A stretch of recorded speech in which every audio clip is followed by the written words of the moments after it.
반갑습니다. 하나님의 은혜 가운데서 오늘도 출애굽기 34장 가도록 하겠습니다. 34장에 보시면 두 번째의 십계명 돌판에 대해서 말씀을 하고 있죠. 첫 번째 십계명 돌판은 32장에서 하나님께서 주셨는데도 불구하고 그것을 어떻게 해요?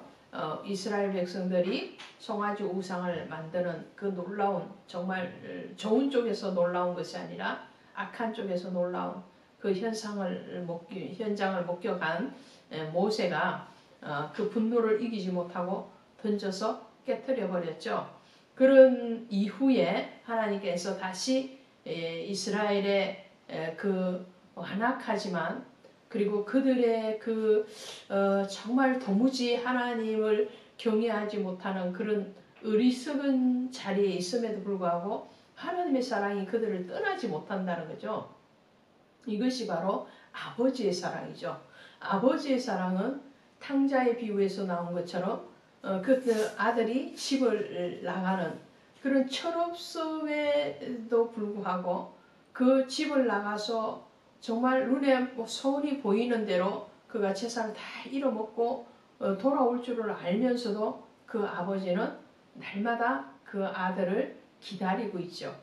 기다리되 그냥 기다리지 않고 가장 좋은 옷과 가장 좋은 신과 가장 좋은 음식과 가장 좋은 가락지를 준비하고 기다리는 그 아버지의 마음, 그 아버지의 마음으로 하나님께서 이스라엘 백성들의 완악하고 어리석고 무지한 그런 불신앙 가운데에서도 그 이스라엘 백성들을 포기하지 못하십니다. 하나님의 사랑은 자기 아들 예수 그리스도를 내어주시기까지 한 사랑이므로 어떠한 완악함에도 하나님의 사랑이 끊어질 수 없는 것을 말하죠. 그 하나님의 사랑이 모세에게 다시 십계명 돌판을 주시는 것을 보게 돼요. 자, 34장 가시면 1절에 이렇게 되어 있습니다. 모세에게 이르시되 너는 돌판 둘을 처음 것과 같이 다듬어 만들라. 내가 깨트린 처음 판에 있던 말을 내가 그 판에 쓰리니. 자, 다시 하나님의 사랑을 그들에게 증거하시기 위해서 십계명 두 돌판을 주시죠. 주시는데 다른 것이 있어요. 자, 첫 번째 십계명 돌판을 받을 때는요, 하나님이 그 판을 준비하세요. 그리고 그 판을만 준비하시는 것이 아니라 하나님이 그 판에 친히 친수를 쓰러 율법을 기록해서 모세에게 주시죠. 그것이 어디에 나오는가 하니까요. 자, 32장 16절에 보면 그 판은 하나님이 만드신 것이요 글자는 하나님이 쓰셔서 판에 새기신 것이더라. 이렇게 나와요. 판도 십계명 두 돌판도 하나님이 만드시고 그리고 그 판 위에 기록하시는 것도 하나님이 하셨어요.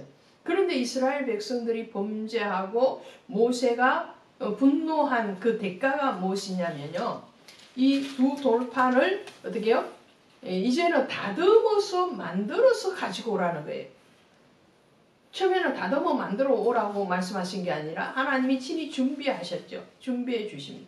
그러니까 성도가 불순종하고 목회자가 그 불순종한 이스라엘 백성들에게 분노했을 때에 오는 대가는 뭐냐면 목회자도 성도도 고생하는 거예요.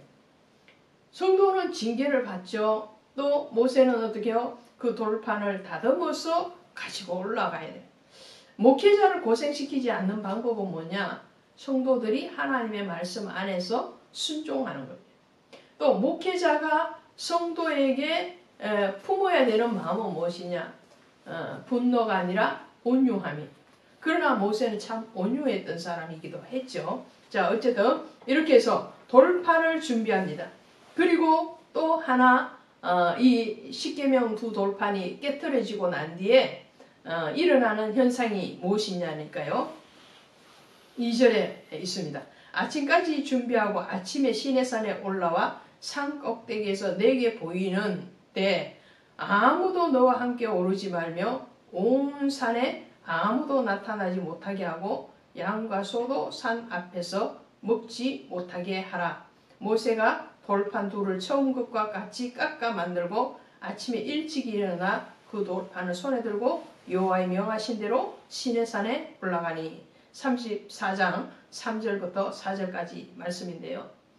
자, 돌판이 깨트려지고 다시 올라갈 때는 모세가 그 돌판을 다듬어서 어깨에 메고 올라가죠. 그 수고를 해야 될 뿐만 아니라 사람뿐만 아니라 짐승까지도 산에 오르지 못하는 거예요. 자, 이 현상이 출애굽기 19장에서도 일어났죠. 19장에서는 뭐냐면은 모세와 아론과 아론의 아들들과 그리고 장로들이 시내산에 올라가다는데 꼭대기까지 올라간 사람은 모세 한 사람이었어요. 그리고 나머지 장로와 아론과 아비나답과 아비후와 이런 제사장들은 산 아래에 있었죠. 그러다가 피 언약을 맺고 난 뒤에 장로들이 하나님과 함께 산에 올랐던 것을 봐요. 하나님 계신 그 산에. 그런데 이제 다시 그들이 송아지 우상을 만드는 그런 죄를 범하고 난 뒤에 하나님의 진노하시면 그들이 다시금 하나님의 산에 오르지 못하게 하는 거예요. 마치 에덴 동산에서 아담과 하와가 범죄하고 난 뒤에 하나님 앞에 에덴 동산에서 추방되는 것 같이 그런 현상이 일어나는 거죠. 그 짐승도 오르지 못하게 했다는 말씀은 그 짐승을 통해서 너희의 지금 상태가 어떤 상태라는 거예요? 하나님의 말씀을 싫어하고 하나님의 교훈을 싫어하고 하나님을 하나님 되게 하지 못하는 정말 헛된 우상을 섬기는 무지하고 그리고 아무런 죄의 의식이 없는 그런 짐승과 같은 존재라는 것을 말씀을 하죠. 이 짐승과 같은 우리를 위해서 누가 오셨습니까? 바로 구유에 누이신 예수님이 오신 거죠. 짐승인 우리에게 먹이가 되어주시기 위해서 그분이 구유에 오시는 사건이 일어납니다. 자, 이렇게 해서 하나님은 다시 십계명 두 돌판을 주십니다. 그 돌판을 주실 때에 하나님이 어떻게 주셨는가라는 것을 28절, 34장 28절에서 말씀. 모세가 여호와와 함께 40일 40야를 거기 있으면서 떡도 먹지 아니하였고 물도 마시지 아니하였으며 여호와께서는 언약의 말씀 곧 십계명을 그 판에 기록하셨더라. 자, 첫 번째 십계명을 돌판해 주실 때는 돌판을 하나님이 준비하시고 그 위에 하나님이 친수로 쓰셨죠. 두 번째 돌판을 주실 때는 무엇이다는 거예요? 그 판은 모세가 만들어서 다듬어서 가지고 산에 직접 올라가고, 그런데 쓰시는 것은 누가 쓰시느냐? 하나님이 쓰셨다네. 쓰심은 똑같아요.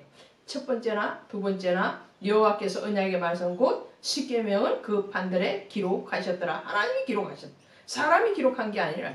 그러니까 오늘날 성경도 무엇입니까? 성경도 성령의 감동을 받은 하나님의 사람들이 기록해. 사람들이 기록해서나 사실은 그 말씀은 누가 줬다고요? 성령이 주셨어요. 성령 하나님이 주셨다는 거예요. 하나님의 말씀. 그래서 이 말씀에 대해서는 우리가 가감할 수가 없는 거예요. 임의적으로 하나님의 말씀 그대로를 전해야 되는 것을 알게 하시죠.